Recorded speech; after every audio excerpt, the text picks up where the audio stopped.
ونعوذ بالله من شرور أنفسنا وسيئات أعمالنا من يهده الله فلا مضل له ومن يضلل فلا هادي له وأشهد أن لا إله إلا الله وحده لا شريك له وأشهد أن محمدا عبده ورسوله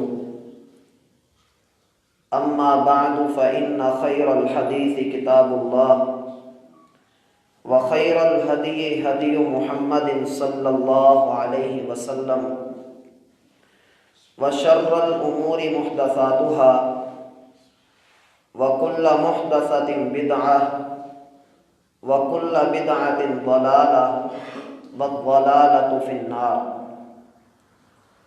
اعوذ باللہ من الشیطان الرجیم بسم اللہ الرحمن الرحیم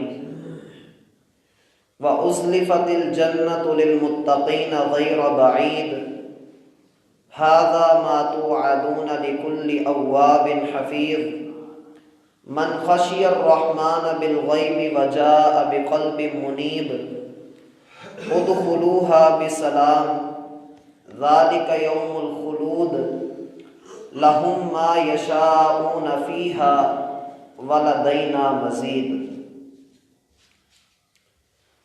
احباب ذی وقار، محترم سامعین و سامعات، قرآن کریم کا مطالعہ کرنے کے دوران میں ہمارے سامنے اقوام عالم کی تاریخ ذکر کی جاتی ہے. اقوام عالم میں رب رحمان نے اپنی ساری رحمتیں اور برکتیں، کھلی نشانیاں اور معجزے، دلائل اور براہین، انبیاء کرام علیہم السلام کی شخصیات، یہ ایسے انداز اور رویوں کے ساتھ بھیجی ہیں کہ کوئی بھی اس وقت کا انسان یہ اعتراض نہیں کر سکتا کہ ہمارے پاس رب کی طرف سے کوئی دلیل نہ آئی، کوئی نصیحت کا سامان نہ آیا. قرآن میں اللہ سبحانہ و تعالی نے جہاں اقوام عالم کا ذکر کیا ہے، قوموں کی تاریخ بتلائی ہے، وہاں سب سے زیادہ تذکرہ اگر کسی قوم کا ہے تو وہ بنی اسرائیل کا ہے. واضح رہے کہ اسرائیل نامی شخص ہمارے ہاں تو کوئی نہیں پایا جاتا، لیکن اسرائیل کا معنی ہوتا ہے اللہ کا بندہ. یہ عبرانی زبان کا لفظ ہے اور سیدنا یعقوب علیہ السلام کا لقب ہے.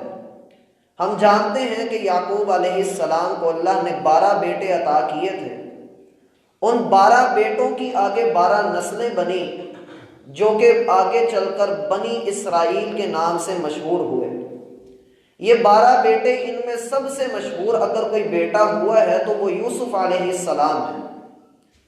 یہ 12 نسلیں آگے چلیں، ان کی بنی اسرائیل جماعت وجود میں آئی. ان کو اللہ سبحانہ و تعالی نے بے شمار انبیاء کرام عطا کیے. رب رحمان نے پہلے پارے کے 5ویں رکوع سے لے کر 16ویں رکوع تک، پہلے پارے کے 5ویں رکوع سے لے کر آخری رکوع تک اللہ نے ان کی تاریخ بیان فرمائی. قرآن کا یہ واحد ایسا مقام ہے جہاں ان کی ایک ایک برائی کو، ایک ایک ان کے گناہ اور بدی کو نشاندہی کرنے کے بعد، ہائی لائٹ کرنے کے بعد اللہ سبحانہ و تعالی نے اس کا حل بھی ان کو دیا. لیکن اس کے باوجود انہوں نے اللہ کے احکامات کو یوں بدلا جیسے دن کے بعد رات آتی ہے. اس طرح سے انہوں نے اللہ کے احکامات پر پردے ڈال کر اپنی نفسانی خواہشات کے پیچھے لگ کے اپنے رب کو ناراض کیا. مالک جس بات سے ان کو مخاطب کرتے ہیں اور جو آغاز کرتے ہیں، مشہور آیات ہیں. اللہ فرماتے ہیں یا بنی اسرائیل اذکروا نعمتی التی انعمت علیکم، اس نعمت کو یاد کرو جو نعمت ہم نے تم پر کی تھی. اور واضح رہے یہاں پر اللہ نے ماضی کے صیغے استعمال کیے ہیں، حال کا یا مضارع امر اور نہیں کے صیغے اللہ نے استعمال نہیں کیے. اللہ نے ماضی کی چیزیں ان کو گنوائی ہیں۔ اذکروا نعمتی التی انعمت علیکم، اس نعمت کو یاد کرو جو ہم نے تم پر ایک وقت میں کی تھی، دنیا میں تمہارا وقار اور مرتبہ تھا۔ وَأَوْفُوا بِعَہْدِی، اب کام یہ ہے کہ آج سے ہزاروں سال پہلے تم پر اللہ نے نعمت کی، وہ نعمت پورے اتمام کے ساتھ، کامل ہونے کے ساتھ تم پر نازل کی گئی، تمہارے پاس موجود ہے، اب اس نعمت کے ساتھ وفا کرو، اس کا شکر ادا کرو۔ وَأَوْفُوا بِعَہْدِی أُوفِ بِعَہْدِکُم، تم اللہ کے وعدوں کی پاسداری کرو، وفا کرو، مالک تم سے وفا کرے گا۔ وَإِيَّایَ فَارْہَبُونِ، ہم نے تمہارے پاس تبشیر اور انذار دینے والے نبی بھی بھیجے ہیں، تمہیں جنت کی خوشخبریاں بھی ملتی ہیں اور جہنم سے ڈرایا بھی جاتا ہے، اس لیے مالک کی جہنم سے ڈرتے ہوئے اپنے دل میں اللہ سبحانہ و تعالیٰ کی محبت کو پال کے جھک جاؤ، دیکھو آگے تمہارے لیے کامیابیاں کتنی ہیں اور تمہیں اللہ سبحانہ و تعالیٰ کتنی بلندی عطا کرتے ہیں۔ چند آیات گزرتی ہیں، اللہ سبحانہ و تعالیٰ فرماتے ہیں وَإِذْ قُلْتُمْ يَا مُوسَىٰ لَن نَّصْبِرَ عَلَىٰ طَعَامٍ وَاحِدٍ، بنی اسرائیل تمہاری بدعمالیاں اپنی جگہ پر، تمہارے گناہ اپنی جگہ پر، لیکن اس وقت کو یاد کرو، یا موسیٰ لن نصبر علی طعام واحد، تم نے موسیٰ علیہ السلام کو مخاطب کر کے کہا کہ اے موسیٰ یہ صحرا میں جو من اور سلوہ صبح و شام ہم تک پہنچ رہا ہے، ہمیں ہاتھ پاؤں ہلائے بغیر کھانے پینے کو مل رہا ہے، تو ہم اس ایک طرح کے کھانے پر صبر نہیں کر سکتے، ہمیں کوئی زمین سے کھیت، زمین سے نکلنے والی سبزیاں، کوئی ساگ، کوئی ککڑی، کوئی مولی، کوئی پیاز، کوئی لہسن، اس طرح کی چیزیں، ہم مسالے دار چیزیں کھانے کے عادی ہیں، تو ہمیں کچھ نیا چاہیے، یہ جو ہم جنت کے کھانے کھا رہے ہیں ہم اکتا گئے ہیں، اس لیے لن نصبر علی طعام واحد، ہم اس چیز کے اوپر صبر نہیں کر سکتے، ہم اپنے آپ کو ایک ہی آئٹم پر، ایک ہی ڈش کے اوپر لگا کر نہیں رکھ سکتے، اس لیے ادع لنا ربک، اپنے رب سے دعا کرو کہ یخرج لنا مما تنبت الارض من بقلها وقثائها وفومها وعدسها وبصلها، ہمیں جو ہے یہ زمین کی سبزیاں چاہیے، ہمیں یہ من اور سلوہ نہیں چاہیے۔ اللہ سبحانہ و تعالی فرماتے ہیں کہ پھر وہ وقت آیا کہ ہم نے تمہارے اوپر ذلت اور مسکنت نازل کر دی۔ اے اللہ کیوں نازل کی؟ وجہ کیا بنی؟ ان لوگوں کو تو نے ذلیل کیوں کیا؟ وہ لوگ جن کو تو نے دنیا میں ایک بلند مقام عطا کیا ہے، جن کے متعلق تو فرماتا ہے کہ فضلتکم علی العالمین، پوری دنیا میں اگر کسی کا نام تھا، کسی کا سکہ چلتا تھا، روب تھا، دبدبہ تھا، کسی کا مقام اللہ کی نظر میں بلند تھا تو وہ یہ ایک بنی اسرائیل تھے، لیکن اے اللہ کیا معاملہ بنا کہ تو نے ان کو ذلت کے ان گڑھوں میں پھینک دیا جہاں پر کبھی ان کو عزت نہیں مل سکتی، اے اللہ تو نے ان کو پوری دنیا سے بدترین قوم بنا دی، اے اللہ ان کے گناہ کیا تھے، وجہ کیا بنی، اے اللہ ہمیں بھی خبر دے۔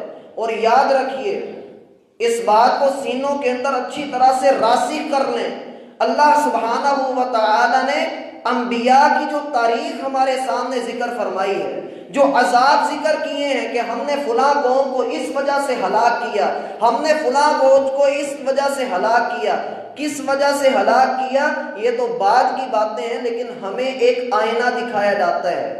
یاد رکھنا تمہیں بھی ایک کتاب دی جا رہی ہے، یہ دعوت کا بوجھ تمہارے کندھوں پر بھی رکھا جا رہا ہے، اور یہ بنی اسرائیل تم سے پہلے اللہ کی نظروں میں بڑی عزت والے تھے، لیکن جب انہوں نے اللہ کی بات تسلیم نہیں کی، اللہ نے ان سے وہ مقام چھین کر اب تمہیں عطا کیا ہے، یہ ذمہ داری تمہارے کندھوں پر ہے، یہ محمد الرسول اللہ صلی اللہ علیہ وسلم کی قربانیاں، یہ صحابہ کرام کے جوش اور ولولے، یہ تمہارے کندھوں پر ذمہ داری رکھ رہے ہیں، تمہیں آئینہ دکھا رہے ہیں، اقوام عالم کی تاریخ سنائی جا رہی ہے کہ مسلمانوں اگر تم نے بھی ایسا کوئی کام کیا، تم نے بھی ایسی کوئی حرکت کی، تو ایک مسکین وہ ہوتا ہے جس کے پاس مال نہیں، دولت نہیں، بینک بیلنس اور روپیہ نہیں، ایک مسکین وہ ہوتا ہے جس کے پاس وسائل بھی سارے ہوں، دولت بھی ہو، حسن بھی ہو، اللہ نے جگہ بھی عطا کی ہو، عقل اور شعور بھی دیا ہو، صلاحیت اور توانائیاں بھی ہوں، ایک سے ایک بڑھ کر نعمت ہو، دنیا کا بہترین خطہ تمہیں عطا کیا ہو، دنیا کی بہترین کتاب اور بہترین ایمان تمہیں دیا ہو، اس کے باوجود بھی اگر تم لوگوں نے ایسی کوئی حرکت کی، تم لوگوں نے اگر ٹیڑھ پن دکھایا، اللہ کے احکامات میں تبدیلی لانے کی کوشش کی، تو یاد رکھنا تمہیں بھی ہم صفحہ ہستی سے مٹا کر اللہ رب العالمین ایسی قوم کو لے کر آئے گا یحبہم و یحبونہ، جو اپنے رب سے محبت کرنے والے ہوں گے۔ اللہ کو پھر تمہاری کوئی ضرورت نہیں، اللہ اس چمن کا محافظ ہے، اس گلستان کے اندر اللہ کسی کانٹے کو برداشت نہیں کرتا، اللہ اس کو جڑوں سے کاٹے گا۔ فَقُطِعَ دَابِرُ الْقَوْمِ الَّذِينَ ظَلَمُوا، ہم پھر جڑوں سے اکھاڑتے ہیں، نام و نشان مٹاتے ہیں، کسی کا ککھ باقی نہیں رہنے دیتے۔ اگر کسی نے ایسا ٹیڑھ پن دکھایا تو یاد رکھنا ہم اس سے اس کی روحانی قوت کو چھین لیں گے، اس کے پاس تو ہدایت کا سامان باقی نہیں رہے گا، اس کا وہ مقام اور مرتبہ اس سے لے لیا جائے گا۔ اللہ فرماتے ہیں بنی اسرائیل کے پاس نعمتیں موجود تھیں، بہترین خطہ موجود تھا، اللہ نے ان کو ساری نعمتیں بھی عطا کی تھیں، لیکن جب انہوں نے ناشکری کی، جب انہوں نے اللہ رب العالمین کے احکامات میں تبدیلیاں کی، تو ضربت علیہم الذلۃ والمسکنۃ وباءوا بغضب من اللہ، ہم نے ان کے اوپر وہ ذلت اور مسکنت نازل کر دی،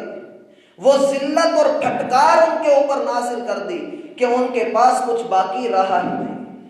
لعن الذین کفروا من بنی اسرائیل علی لسان داؤد و عیسی بن مریم، داؤد علیہ السلام کے زمانے سے لے کر عیسیٰ علیہ السلام کے زمانے تک جتنے انبیاء کرام آئے ہیں، یہ قوم، یہ بنی اسرائیل، یہ انبیاء کی اولاد، ان کے نسب نبیوں سے ملتے ہیں، جن کے رشتے نبیوں سے ملتے ہیں، یہ ابراہیم کی نسل سے آگے آنے والے لوگ، ہاں یہی لوگ جو دنیا میں اللہ کی نظروں میں بڑے بہترین، بڑے اعلیٰ اور بڑی فضیلت والے تھے۔ انسانوں میں اگر کسی کا مقام اور مرتبہ تھا تو اس بنی اسرائیل کا تھا، لیکن اللہ فرماتے ہیں لعن الذین کفروا من بنی اسرائیل علی لسان داؤد و عیسی بن مریم، داؤد سے لے کر عیسیٰ تک آنے والے جتنے نبی آئے، ہم نے ہر نبی کی زبان سے ان کے اوپر لعنت کی۔ اور لعنت کیا ہوتا ہے؟ البعد عن رحمت اللہ، اللہ کی رحمت سے ہمیشہ کے لیے دور کر دیا جانا۔ اللہ فرماتے ہیں یہ لوگ زمین کے اندر بھٹکتے رہیں گے، زمین کے اندر پھرتے رہیں گے، ان کو کوئی زمین ٹھکانہ نہیں دے گی، ان کو کہیں پر قرار نہیں ملے گا، یہ کہیں پر رہ ہی نہیں سکیں گے۔ اے اللہ کس وجہ سے؟ اللہ فرماتے ہیں اس لیے کہ انہوں نے آپس میں اللہ کی کتاب کو چھوڑ کر دوسری چیزوں کو اپنا معبود بنایا، اللہ کے بیٹے بنائے، اپنے آپ کو اللہ کا بیٹا کہا۔ اللہ فرماتے ہیں ایسے لوگوں کے اوپر ہم نے ذلت اور مسکنت نازل کر دی۔ میرے محترم بھائیو، یہ بات ذہن میں رکھنا کہ یہ جو تاریخ ہمارے سامنے ذکر کی جاتی ہے، اس میں ہمیں آئینہ دکھایا جاتا ہے، یہ بات اچھی طرح سے ذہن میں رکھیں، وگرنہ ان آیات کو پڑھتے ہوئے ایک شاگرد سیدنا حذیفہ رضی اللہ عنہ سے کہنے لگا یہ جو اللہ نے تاریخ قرآن میں ذکر کی ہے، یہ جو باتیں اللہ نے بنی اسرائیل کی بتائی ہیں، بنی اسرائیل تو بڑی بدترین قوم تھی، بنی اسرائیل پر تو یہ عذاب آنے ہیں، ان کے ساتھ یہ معاملہ ہونا ہے، ان کو ذلیل کر دیا جانا ہے۔ حذیفہ رضی اللہ عنہ نے تاریخی الفاظ کہے تھے، کہنے لگے نعم الاخوۃ لکم بنو اسرائیل، بنی اسرائیل تو پھر تمہارے بڑے اچھے بھائی ہوئے۔ کہا وہ کیسے؟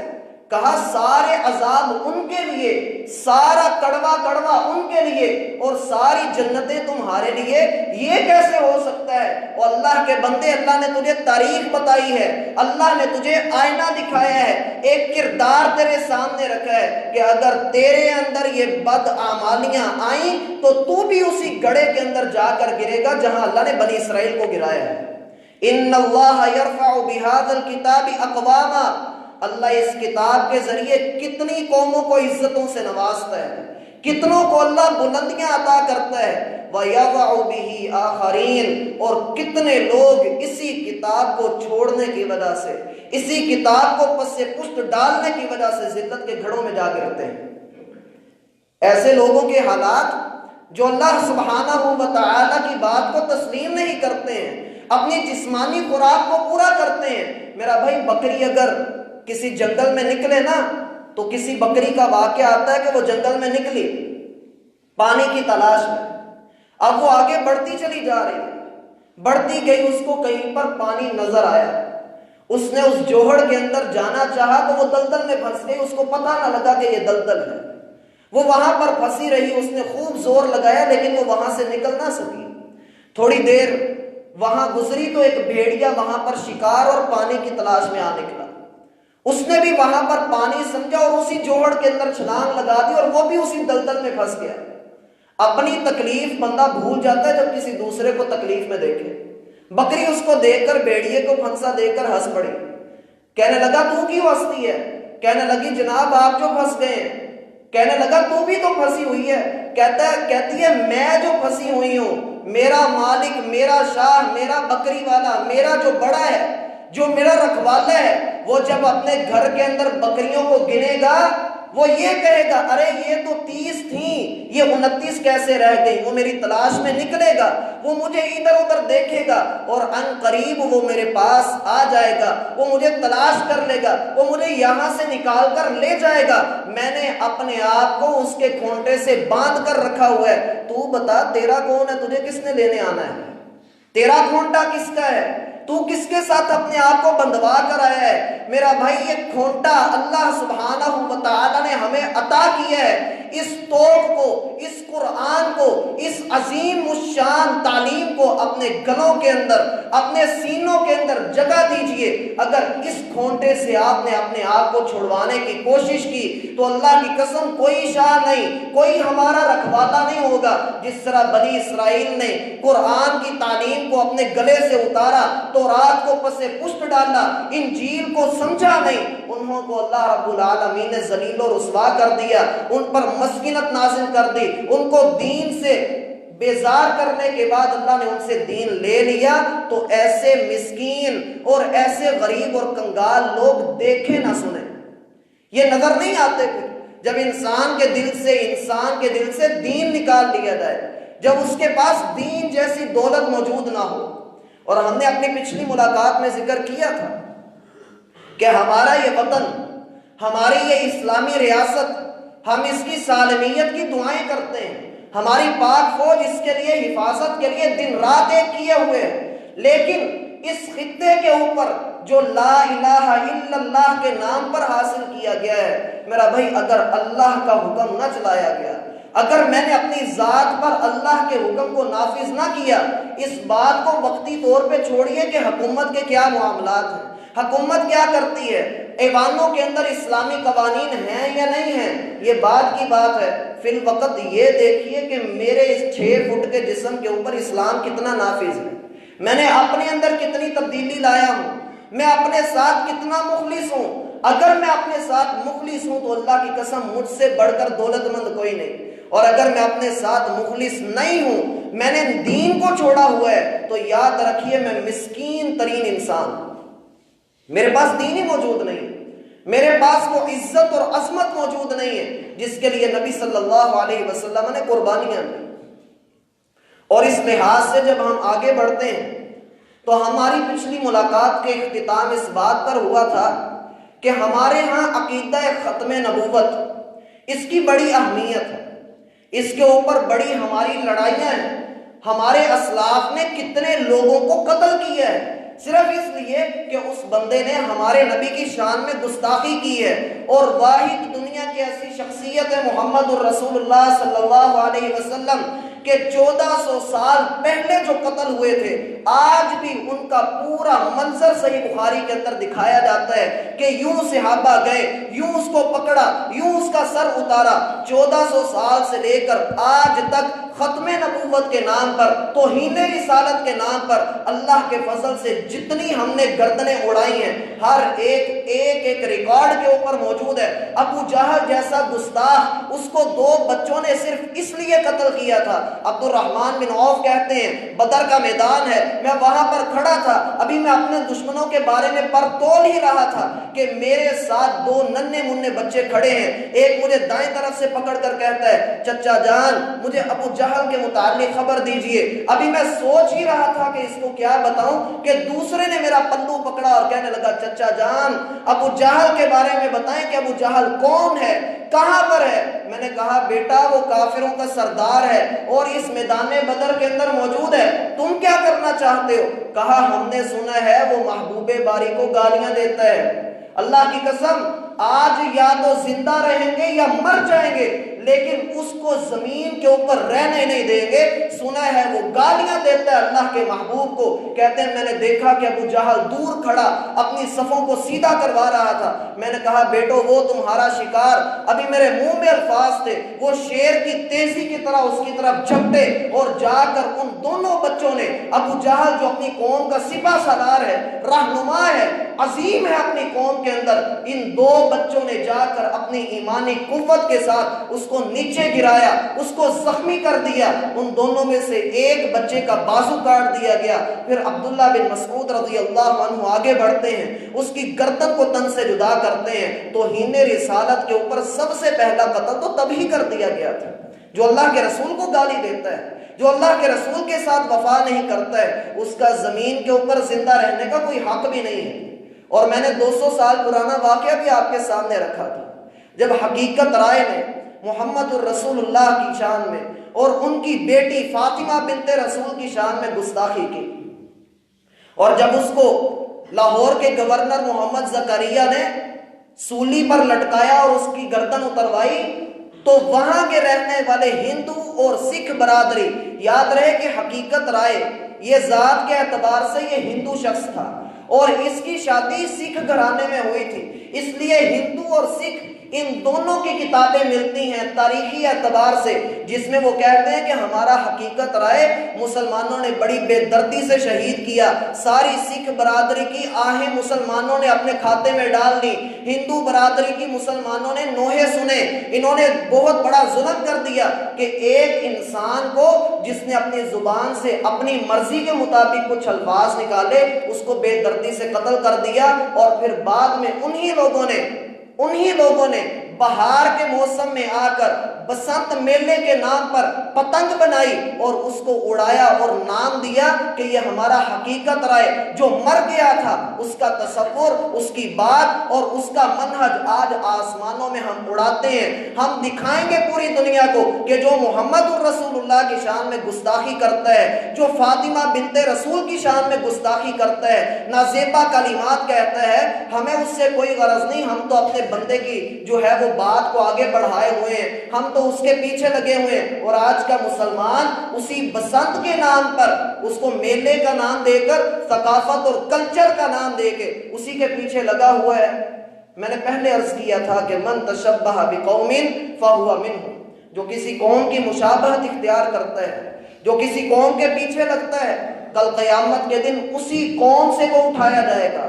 اگرچہ مسلمان ہے، اگرچہ وہ بندہ بڑا پکا نمازی ہے، لیکن اگر اس نے اپنے آپ کو نہ روکا، اپنی اولاد کو نہ روکا، تو اللہ کی قسم معاملہ گمبھیر ہے، ہمیں سوچنا پڑے گا اس معاملے کے اوپر۔ مزید جو ہمارے ملک کے اندر مسئلہ چلتا ہے وہ ہے فحاشی اور عریانی کا۔ پچھلے دنوں میں کو ایجوکیشن کے حوالے سے کئی ایک مسائل سامنے آئے کہ گورنمنٹ کے تمام سکول کو ایجوکیشن کرنے کے حوالے سے بات کی جا رہی ہے۔ پوچھنے پر علماء کرام کا ایک وفد ایوان میں گیا اور حکومتی اداروں سے ملا اور وہاں پر جا کر کہا گیا کہ آپ ایسا نہ کیجئے، تو جواباً یہ کہا گیا کہ ہمارے پاس بلڈنگز کم ہیں، لیکن جب حکومتی اداروں کے ساتھ علماء کرام نے اندر جا کر اپنے جو مریدین تھے ان سے رابطہ کیا تو خبر یہ آئی کہ جو IMF ہے اس کی یہ شرط ہے کہ اپنے سارے سکول کو ایجوکیشن کریں تاکہ ملک کے اندر جو تھوڑی بہت حیا باقی رہ گئی ہے اس کا بھی جنازہ نکل جائے۔ میرا بھائی آپ سے 10-15 سال پیچھے چلے جائیں، ہمارے ٹی ویوں کے اوپر ہمارے میڈیا کے اوپر کچھ ایسے مناظر دکھائے جاتے تھے جنہیں ہم اپنی ماں، بہن، بیٹی اور بیوی کے ساتھ بیٹھ کر دیکھنا گوارا نہیں کرتے تھے۔ ہمیں غصہ آیا کرتا تھا کہ یہ کس طرح کے فحش مناظر دکھائے جا رہے ہیں۔ وہ 10-15 سال پہلے کے مناظر، جب پی ٹی وی پر نیوز کاسٹر آتی تھی تو اس نے بھی سر کے اوپر دوپٹہ لیا ہوتا تھا۔ اگر ڈرامے میں کوئی خاتون آتی ہیں تو اس نے بھی سر پر دوپٹہ لیا ہوتا تھا۔ مانا کہ وہ چیزیں بھی کسی حد تک اسلام کی نظر میں جائز نہیں ہیں، لیکن وہ کسی حد تک حیا کا سبق تو دیتی تھی۔ لیکن اب بعد میں آ کر اب تو پورے جنازے نکال دیے گئے ہیں۔ گھروں کے اندر ٹی وی موجود نہیں، لیکن یہ بیماری موبائل کی شکل میں سب کے ہاتھوں میں موجود ہے۔ اور پھر اس کے ساتھ جو ٹک ٹاک نے آ کر مناظر دکھائے ہیں، الامان الحفیظ، ہم پیچھے کئی چند سال پیچھے اگر چلے جائیں تو قندیل بلوچ نام کی ایک اداکارہ کو غیرت کے نام پر قتل کیا گیا تھا۔ کس وجہ سے؟ اس کے بھائی نے اس کو قتل کر دیا کہ یہ غلط کام کرتی ہے۔ لیکن وہی کام بعینہ ہمارے گھروں کے اندر خواتین کریں، گھر کے اندر بیٹھ کر کریں، اور پھر یہ کہیں کہ پردہ دل کا ہوتا ہے اور گھر کے اندر ہی رہنا ہے، ہم کون سا باہر نکل کر ایسا کر رہی ہیں۔ اللہ کے بندو یہ بات ذہن میں بٹھا لو، وَمِنَ النَّاسِ مَن يَشْتَرِي لَهْوَ الْحَدِيثِ لِيُضِلَّ عَن سَبِيلِ اللَّهِ بِغَيْرِ عِلْمٍ وَيَتَّخِذَهَا هُزُوًا أُولَٰئِكَ لَهُمْ عَذَابٌ مُّهِينٌ۔ جو بندہ کوئی ایسی چیز خریدے، کسی ایسی چیز کو اپنے پاس رکھے کہ جس کے ذریعے وہ دین کو مذاق کا نشانہ بنائے، جس کے ذریعے وہ شرم و حیا کا لبادہ اتار دے، تو یاد رکھنا ایسے بندے کو اللہ نے ذلت اور رسوائی والے عذاب سے دوچار کرنا ہے۔ اور یہ بات ذہن میں رکھیے، یہاں پر اس وقت یہ بات بھی سننے کو آتی ہے کہ ملک بھر میں تقریباً 187 سینما گھر ہیں، ہم ان کی تعداد بڑھا کر 1100 تک کرنا چاہتے ہیں۔ میرا بھائی، حکومتی ادارے اپنی جگہ پر، لیکن یہ بات اصولی طور پہ ذہن میں رکھیں، ذرا اپنے دل سے سوال کریں، کیا اسلام اس بات کا تقاضا کرتا ہے کہ کسی جگہ پر معیشت کو مستحکم کرنے کے لیے آپ شراب بیچنا شروع کر دیں؟ شریعت نے تو کبھی بھی اس چیز کا جو ہے حق میں نہیں بولا۔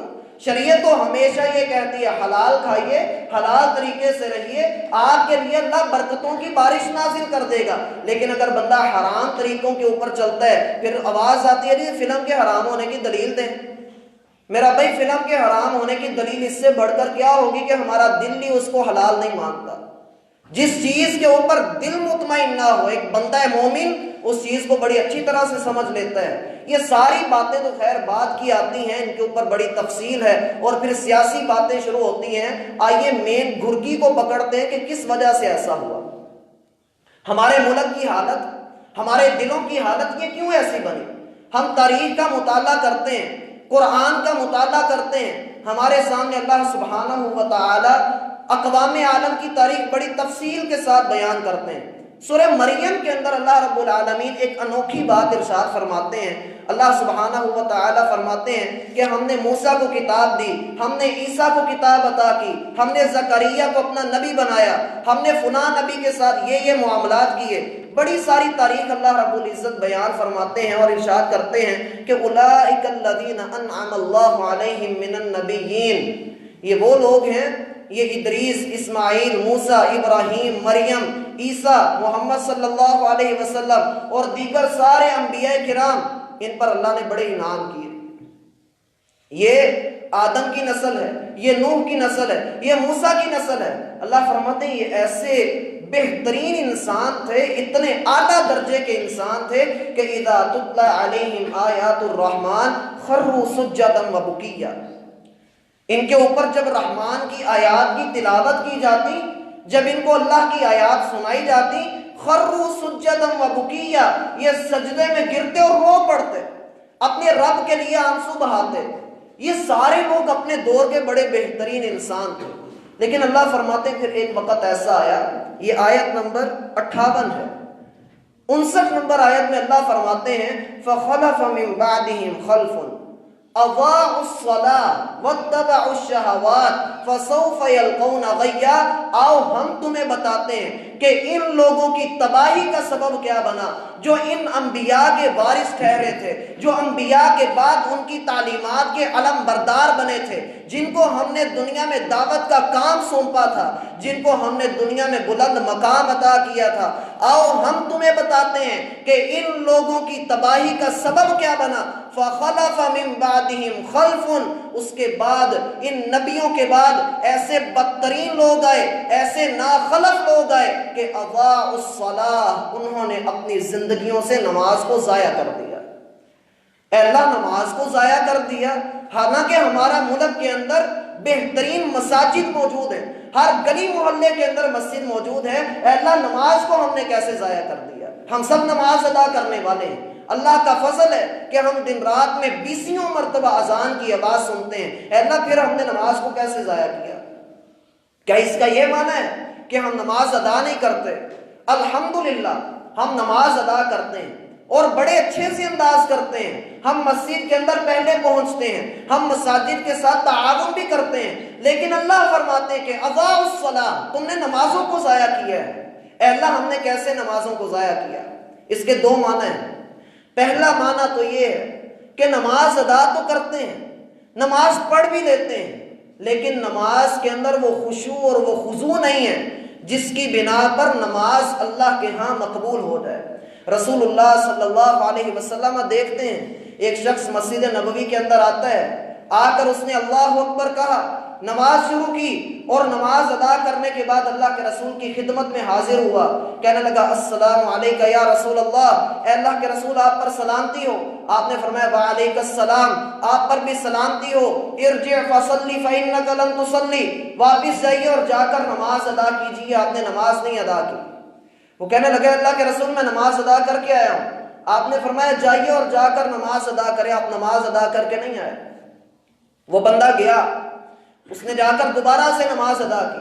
صحیح بخاری میں آتا ہے وہ دوسری مرتبہ بھی آیا، کہنے لگا السلام علیکہ یا رسول اللہ، اے اللہ کے رسول آپ پر سلامتی ہو۔ آپ نے فرمایا ارجع فصلی فإنک لم تصلی، واپس جائیے اور جا کر نماز ادا کیجیے، آپ نے نماز نہیں ادا کی۔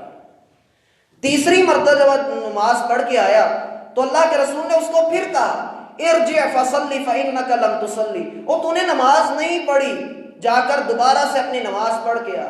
وہ کہنے لگا اللہ کے رسول اس سے اچھی نماز میں نہیں پڑھ سکتا، میرے اندر جتنی ہمت تھی میں نے اپنی نماز ادا کر لی، میں نے اپنی بہترین نماز اپنی نظروں میں مجھے بڑی اچھی لگی ہے، میں نے نماز ادا کر لی ہے، اس سے بڑھ کے اچھی نماز میں نہیں ادا کر سکتا۔ آپ علیہ السلام سے پوچھنے لگا اللہ کے رسول اگر یہی معاملہ ہے تو آپ مجھے بتائیں کہ نماز کیسے ادا کرنی ہے، میں پھر اسی طریقے پر نماز ادا کروں گا۔ آپ علیہ السلام نے اسے کیا سکھلایا؟ آپ نے فرمایا کہ جب کھڑے ہونا ہے، جب اللہ کے سامنے آپ نے کھڑے ہونا ہے، حتی تطمئن قائما، اتنے سکون اور اطمینان سے کھڑے ہو کہ تمہارا ایک ایک جوڑ اپنی جگہ پر آ جائے، اور پورے وقار سے کھڑے رہو، تمہیں کوئی جلدی نہ ہو، اور جب تم رکوع کرو تو پورے اطمینان اور وقار کے ساتھ رکوع کرو، جب سجدہ کرو تو اطمینان اور سکون کے ساتھ سجدہ کرو۔ ہم آج یہ گلہ کرتے ہیں کہ یار ہمیں نماز پڑھنے کے باوجود بھی سکون نہیں ملتا، تو میرا بھائی سکون سے نماز پڑھ، دیکھ تجھے نماز ادا کرنے کے بعد سکون کتنا ملتا ہے۔ جب سکون سے نماز ادا کریں گے، جب اطمینان کے ساتھ نماز ادا کریں گے، نماز اگر بندہ تیز ادا کرتا ہے، یہ پہلا سبب ہے نماز کو ضائع کرنا۔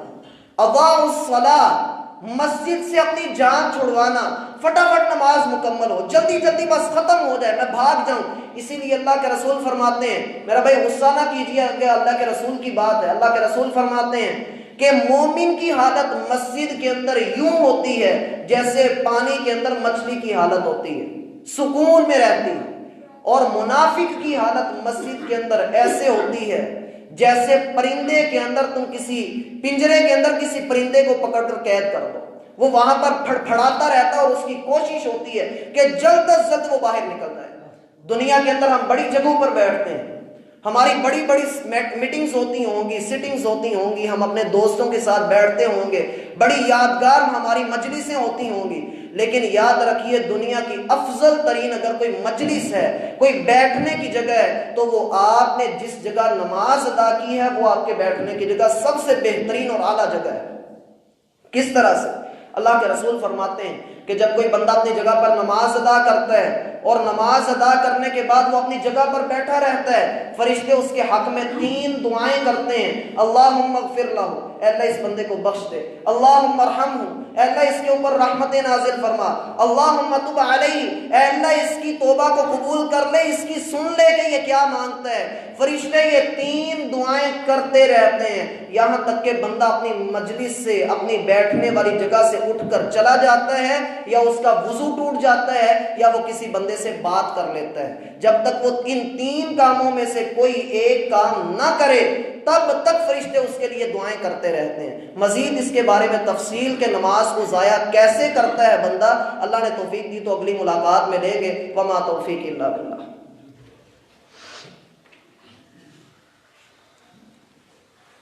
ان الحمد للہ